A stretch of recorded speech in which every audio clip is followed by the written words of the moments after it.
Hey everybody, it's Ron, and I want to tell you a story about business and how that story changed everything. I saw a meme on the internet recently, and it showed a Girl Scout standing outside a grocery store selling cookies. And the caption read, "1 year clean, and then I run into my dealer in front of the grocery store." It's funny because we all know what it feels like to have zero willpower when someone asks you to buy a box of Thin Mints. And if we're going to be honest, most of us don't buy just one. In full disclosure, I'm a little safer if they lead by asking me about Samoas because I'm not a fan of coconut at all. Also, I don't know if you've seen them yet, but the new edition this year, the Exploramores, are calling me as I sit here recording this. The new flavor is inspired by Rocky Road, which is one of the best flavor combinations in the world, in my humble opinion. I actually used the Girl Scouts website to find out where the young ladies are going to be set up close to me so I can make a run. And yes, that tool really does exist on their website based on zip codes, but back to my story. I'm not in any way treating addiction in this meme and its struggles lightly. But the thing to remember is that behind that joke meme is something bigger. How did a youth organization turn a seasonal cookie sale into one of the most recognizable fundraising machines in America? And how do you build a national organization that can raise its own money, protect its brand, and still feel local? And most importantly, what does that have to do with history? Well, to answer that, we may have to go all the way back to March 12th, 1912.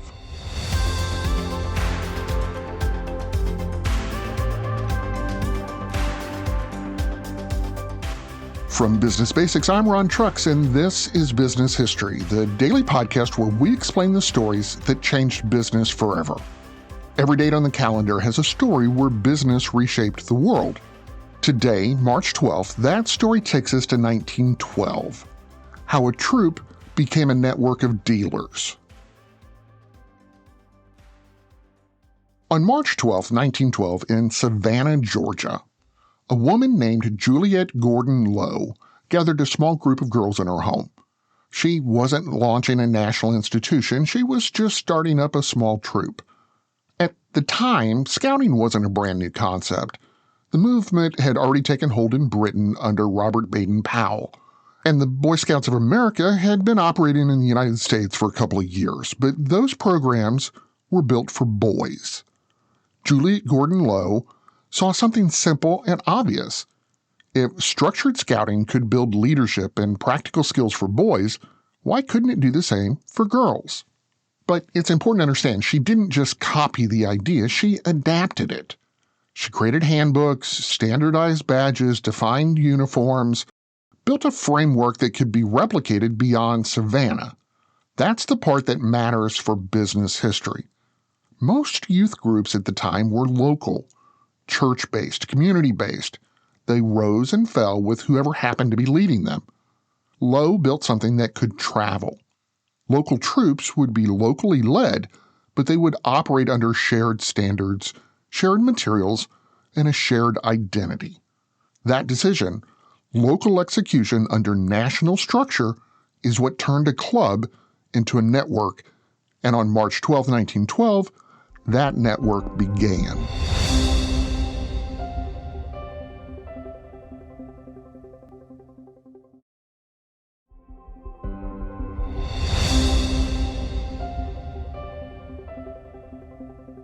Membership dues were part of the model pretty early on.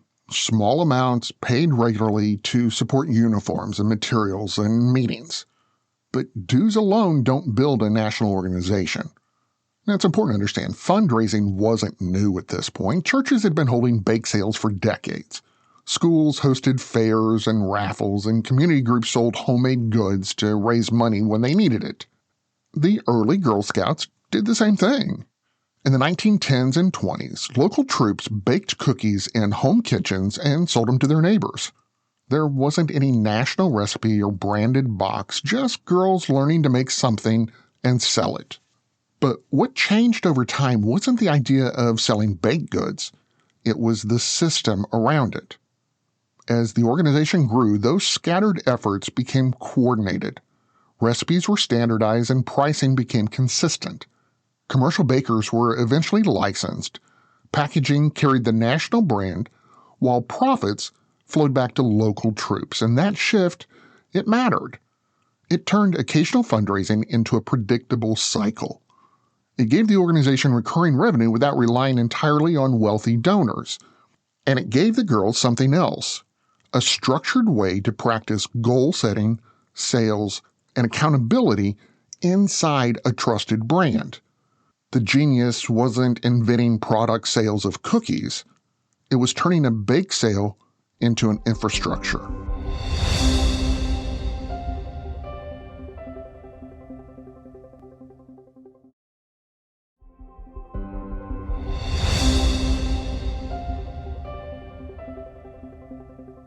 Over time, the cookie program became one of the most recognizable fundraising efforts in the country. But the deeper impact, that was structural.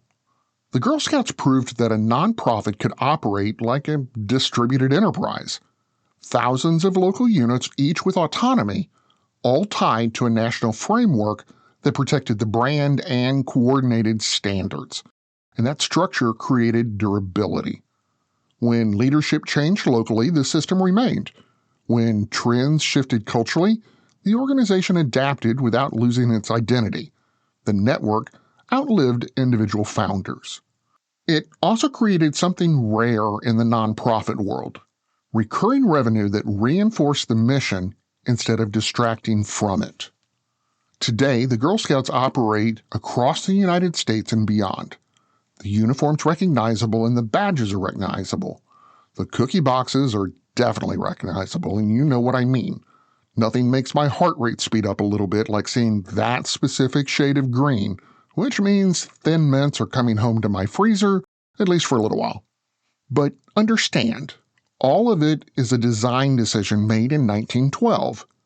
Build local, standardize nationally, fund consistently. A small troop gathered in Savannah, and on March 12, 1912, a network was born.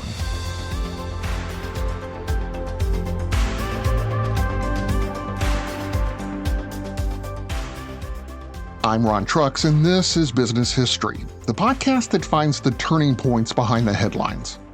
To hear more stories like this, follow us on Apple Podcasts, Spotify, YouTube, or wherever you listen.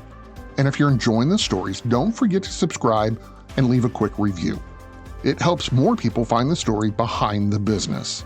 And if you want to actually understand business without the fluff, the buzzwords, or the MBA language, start by visiting us at businessdailypodcast.com.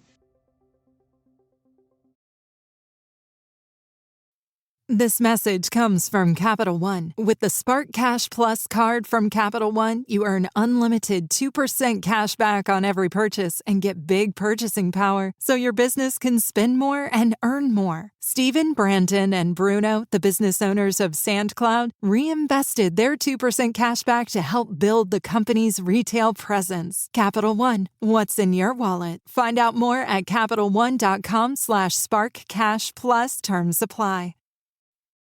Did you know that parents rank financial literacy as the #1 most difficult life skill to teach? Meet Greenlight, the debit card and money app for families. With Greenlight, you can send money to kids quickly, set up chores, automate allowance, and keep an eye on your kids' spending with real-time notifications.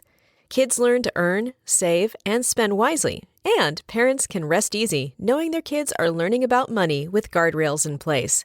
Try Greenlight risk-free today at greenlight.com/Wondery. Switching between tools for one project gets disjointed, especially on tight deadlines. Grammarly built a game-changing writing surface tailor-made for professionals to help you move your ideas forward and sharpen your writing. You can brainstorm ideas, summarize meeting notes in seconds, or strengthen a proposal without context switching. Easy to get started and even easier to finish. Sign up for Grammarly free and get your professional writing from draft to done. Visit Grammarly.com. That's Grammarly.com.